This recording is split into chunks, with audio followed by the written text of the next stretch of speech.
नमस्कार, मैं भविष्य कुमार। तारीख आज 24 अगस्त 2025 दिन रविवार। आइए बात करते हैं आज की मुख्य समाचार में देश दुनिया की तमाम बड़ी खबरों पर नजर डालते हैं। कि महंगाई की मार से परेशान आम जनता के लिए मोदी सरकार ने एक बड़ी खुशखबरी दी है। जीएसटी 2.0 के तहत टैक्स स्लैब में भारी बदलाव की तैयारी चल रही है, जिससे आपकी जेब को बड़ी राहत मिलने वाली है। सरकार मौजूदा 4 टैक्स स्लैब 5%, 12%, 18%, 28% को खत्म करके सिर्फ 2 स्लैब 5% और 18% लाने की योजना बना रही है। इस नए फैसले से रोजमर्रा की जरूरतों से लेकर आपके सपनों तक सब कुछ सस्ता होने वाला है। जीएसटी 2.0 क्या है नया प्लान? मोदी सरकार जीएसटी को और सरल बनाने की दिशा में बड़ा कदम उठाने जा रही है। अभी जो 4 टैक्स स्लैब है उन्हें खत्म करके सिर्फ 2 स्लैब लाने की योजना चली है। इसका मतलब है कि 5% और 18% के टैक्स स्लैब में ज्यादातर सामान और सेवाएं आ जाएंगी। इससे कार, एसी, टीवी, सीमेंट जैसे जरूरी सामान सस्ते हो सकते हैं। सरकार का मकसद है कि टैक्स सिस्टम को आसान बनाकर आम आदमी की जिंदगी को और सुविधाजनक बनाया जाए। इस बदलाव से न सिर्फ उपभोक्ता को फायदा होगा बल्कि बिजनेस करना भी आसान हो जाएगा। अगली खबर देखिए, अमेरिका राष्ट्रपति डोनाल्ड ट्रंप के टैरिफ नीति से दुनिया की राजनीति में अचानक बड़ा बदलाव देखने को मिल रहा है। एशिया की 2 महाशक्ति भारत और चीन ट्रंप की टैरिफ की वजह से एक मंच पर खड़े हो गए हैं, जिसके बाद से अमेरिका के पूर्व अधिकारी और इकोनॉमिस्ट ने ट्रंप पर निशाना साधा है। ट्रंप के मुताबिक भारत रूस से तेल खरीदता है, इसलिए उस पर एक्स्ट्रा टैरिफ लगाया गया है। हालांकि सच्चाई भी है कि चीन सबसे ज्यादा रूसी तेल चीन खरीदता है और उस पर कोई नहीं लिया गया है। अमेरिका के पूर्व राष्ट्रपति डोनाल्ड रीगन के तत्कालीन सलाहकार और टॉप इकोनॉमिस्ट स्टीव हैंके ने ट्रंप के टैरिफ की वजह से बदलते जियोपॉलिटिक्स पर कहा कि अभी तो वो बस शुरुआत है। उन्होंने कहा कि इसके नतीजे और ज्यादा गंभीर होने वाला है। अमेरिकी इकोनॉमिस्ट स्टीव हैंके ने एक इंटरव्यू में डोनाल्ड ट्रंप पर जमकर निशाना साधा। उन्होंने कहा, ट्रंप जिस तरह भारत से दूर जा रहे हैं और पाकिस्तान के करीब आ रहे हैं, ये अंतर्राष्ट्रीय राजनीति के लिए संकट पैदा कर सकता है। अगली खबर देखिए, श्री कृष्ण जन्माष्टमी के पावन अवसर पर मध्य प्रदेश सरकार ने जेल में बंद कैदियों को बड़ी राहत दी है। सीएम मोहन यादव ने जेल विभाग को निर्देश देते हुए कहा कि सजा पा रहे कैदियों को करीब 60 दिन की छुट्टी दी जाएगी, लेकिन जो अपराधी लैंगिक अपराध, हत्या के मामले में जेल में बंद है, उन्हें कोई रियायत नहीं दी जाएगी। मध्य प्रदेश की जेल में करीब 21,000 से भी ज्यादा लोग सजा काट रहे हैं। सीएम के इस आदेश के बाद लगभग 12,000 लोगों को अपनी सजा से राहत मिल जाएगी। मध्य प्रदेश सीएम मोहन यादव ने सजा काट रहे कैदियों को राहत देने वाली जानकारी सोशल मीडिया पर साझा किया। सीएम ने साझा की गई पोस्ट में लिखा कि श्री कृष्ण जन्माष्टमी के पावन अवसर पर इस साल भी प्रदेश की जेलों के दंडित कैदियों को सजा में करीब 60 दिन की छूट हेतु जेल विभाग को निर्देश दिए हैं। आतंकवादी गतिविधि, लैंगिक अपराध, हत्या के गंभीर अभियुक्त इसके शामिल नहीं है। इसे 21,000 बंदियों में से लगभग 14,000 लाभान्वित होंगे।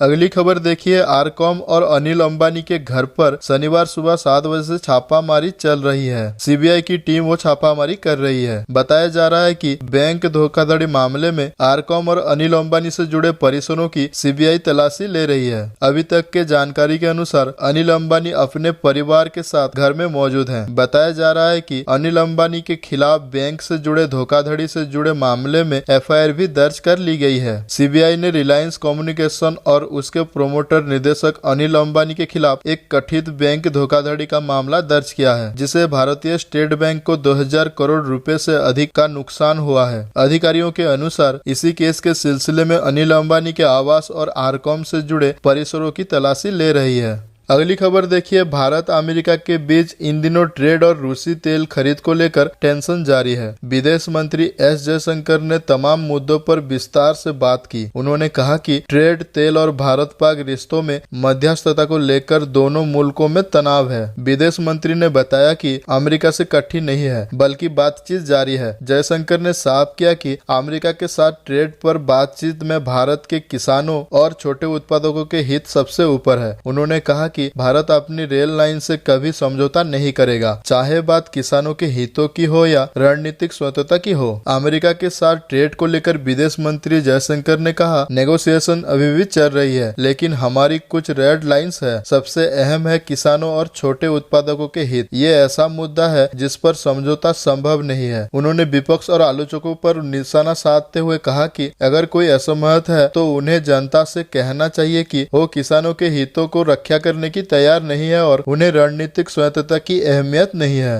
अगली खबर आ रही है, यदि आप भी ई टिकट लेकर सफर करते हैं तो ये खबर है आपके लिए बेहद जरूरी। अगर आपने ट्रेन का टिकट ऑनलाइन बुकिंग किया है और टीटी को दिखाने से पहले ही आपका मोबाइल हो जाए डिस्चार्ज तो घबराए नहीं, आप तुरंत बिना टिकट यात्री घोषित नहीं किए जाएंगे। लेकिन कुछ जरूरी शर्तें और सावधानियां हैं जिन्हें जानना आपके लिए बेहद जरूरी है। कई बार ट्रेन पकड़ने के चक्कर में या तो लोग चार्जर को घर छोड़ आते हैं या फिर फोन को चार्ज करना भूल जाते हैं और फिर जिस फोन में टिकट बुक होता है वही बंद हो जाता है। ऐसे में टीटी आपके साथ क्या कर सकता है और क्या नहीं, ये समझना जरूरी है। IRCTC ticket system. अगर आपने ट्रेन का टिकट ऑनलाइन बुकिंग किया है और टीटी को दिखाने से पहले ही आपका मोबाइल हो जाए डिस्चार्ज तो घबराए नहीं, आप बिना टिकट यात्री घोषित नहीं किए जाएंगे। अगली खबर देखिए, मुख्यमंत्री की तारीफ करने के बाद पिछले हफ्ते समाजवादी पार्टी से निकाली गई विधायक पूजा पाल ने पहले सीएम योगी और कल ही डिप्टी सीएम केशव प्रताप मौर्य से मुलाकात की थी। अब उन्होंने सपा प्रमुख अखिलेश यादव को एक पत्र लिखकर खूब सुनाया है। 2 पन्ने के लंबे चौड़े पत्र में पूजा पाल ने कई चुभते सवाल अखिलेश यादव से पूछे हैं। उन्होंने यही लिखा कि सपा के लोग अब उन्हें धमकियां दे रहे हैं, लेकिन अब उन्हें मौत से भी डर नहीं लगता। साथ ही लिखा कि अगर मेरी हत्या होती है तो वास्तविक दोषी समाजवादी पार्टी और अखिलेश यादव को ही माना जाए। पूजा पाल ने कहा कि एक बेकसूर विधवा, अनाथ, अति पिछड़े वर्ग की बेटी को समाजवादी पार्टी के लोग किस किस तरह की गंदी गंदी गालियां सोशल मीडिया पर दे रहे हैं, यहाँ तक कि जान से मारने की भी धमकियां दी जाती है। लेकिन मैंने अपना वास्तविक लक्ष्य प्राप्त कर लिया है। मेरे पति की हत्यारों को सजा मिल गई, अब मुझे मौत भी मिले तो भी गर्व ही होगा।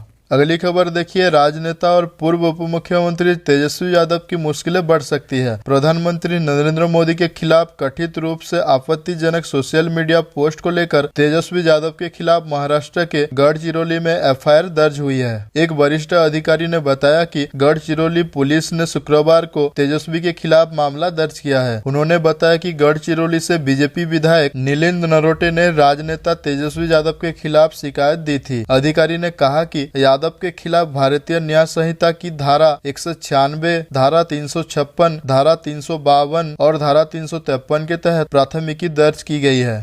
अगली खबर देखिए, गुरुवार शाम से लेकर शुक्रवार दोपहर तक कई एंड्रॉइड यूजर्स को अचानक झटका लगा जब उनके फोन ऐप का डायलर इंटरफेस बिना किसी वार्निंग या परमिशन के अचानक बदल गया। यूजर्स समझ नहीं पा रहे हैं कि ऐसा क्यों हुआ और इस बारे में नाराजगी भी हाजिर कर रहे हैं। दरअसल ये बदलाव गूगल के मटेरियल 3 एक्सप्रेसिव रीडिजाइन का हिस्सा है, जो हाल ही में एंड्रॉइड 16 के साथ पेश किया गया है। गूगल फोन ऐप में अब कॉल लग पहले जैसा ग्रुपिंग व्यू नहीं दिखाता और हर कॉल को अलग अलग लिस्ट किया जा रहा है। इसके अलावा कॉल हिस्ट्री और फेवरेट्स को मिलाकर होम टैब में रखा गया है। रीडिजाइंस एलिमेंट्स की बात करें तो कॉल्स अब गोल किनारों वाले कार्ड में नजर आते हैं। साथ ही नया फिल्टर सिस्टम आया है जिसे miss call, spam call, contact जैसी कैटेगरी आसानी से अलग की जा सकती है। अगली खबर देखिए, इलाहाबाद हाईकोर्ट ने कहा कि शिक्षा मित्रों के सम्मानजनक मानदेय बढ़ाने के लिए रीट कोर्ट की ओर से दिए गए आदेश का पूर्ण अनुपालन करते हुए हल्फनामा दाखिल किया जाए, अन्यथा बेसिक शिक्षा के अपर मुख्य सचिव दीपक कुमार, कंचन वर्मा शिक्षा महानिदेशक स्कूल शिक्षा, प्रताप सिंह बघेल निदेशक बेसिक शिक्षा और सुरेंद्र कुमार तिवारी सचिव बेसिक शिक्षा परिषद 18 सितंबर को न्यायालय में हाजिर होंगे। यह आदेश न्यायमूर्ति नीरज तिवारी की एकल पीठ ने वाराणसी से विवेकानंद की अवमानना अर्जी पर राज्य सरकार ये कहते हुए बार बार समय मांग रही है कि लगभग 1.40 लाख शिक्षा मित्रों का मामला है। मानदेय बढ़ाने पर आर्थिक बोझ को देखते हुए विभिन्न मंत्रालयों एवं विभागों के बीच में मंत्रणा चल रही है ताकि जितेंद्र कुमार भारती के केस में पारित आदेश का समग्र अनुपालन किया जा सके। बृहस्पतिवार को राज्य की ओर से स्थायी अधिवक्ता ने आदेश का पालन करने के लिए 1 माह का और समय मांगा।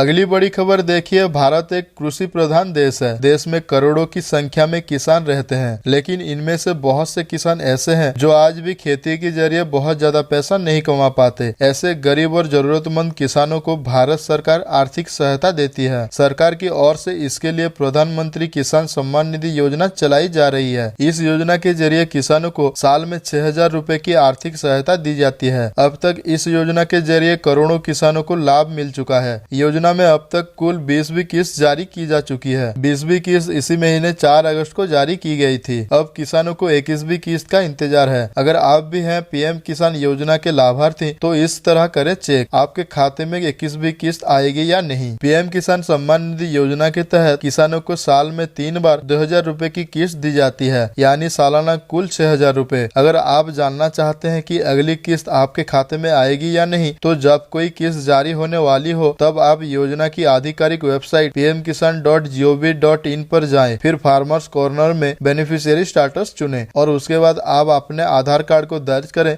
और जानिए कि आपका स्टेटस क्या है। अगली बड़ी खबर देख, बंगाल में निम्न दबाव का क्षेत्र बना हुआ है, जिसकी वजह से झारखंड, उड़ीसा और बिहार में अत्यधिक भारी वर्षा का दौर जारी है। आईएमडी के अनुसार 28 अगस्त को पश्चिमी मध्य प्रदेश में, 24 से 27 अगस्त दौरान पूर्वी मध्य प्रदेश और छत्तीसगढ़ में, 27 और 28 अगस्त विदर्भ में, 24-25 अगस्त के दौरान उप हिमालय, पश्चिम बंगाल और सिक्किम, झारखंड में कुछ स्थानों पर भारी वर्षा होने की संभावना है। मौसम विभाग के अनुसार आज 24 अगस्त को पश्चिम बंगाल के गंगा के मैदानी इलाकों में, 24 से 26 अगस्त के दौरान बिहार में, 24 से 29 अगस्त के दौरान उड़ीसा में, आज पश्चिमी मध्य प्रदेश, छत्तीसगढ़, बिहार और उड़ीसा में कुछ स्थानों पर बहुत भारी वर्षा है। 24 और 25 अगस्त को पूर्वी मध्य प्रदेश में भी भारी बारिश होने की संभावना है। आज 24 अगस्त को पूर्वी राजस्थान में अत्यधिक भारी वर्षा की संभावना है, जबकि उत्तराखंड और राजस्थान में अगले 7 दिनों तक, जम्मू और कश्मीर, हिमाचल प्रदेश, पंजाब, हरियाणा, छत्तीसगढ़ और दिल्ली में 24 से 26 अगस्त तक, उत्तर प्रदेश में 24, 25 और 29 अगस्त को अलग अलग स्थानों पर भारी बारिश होने की संभावना है।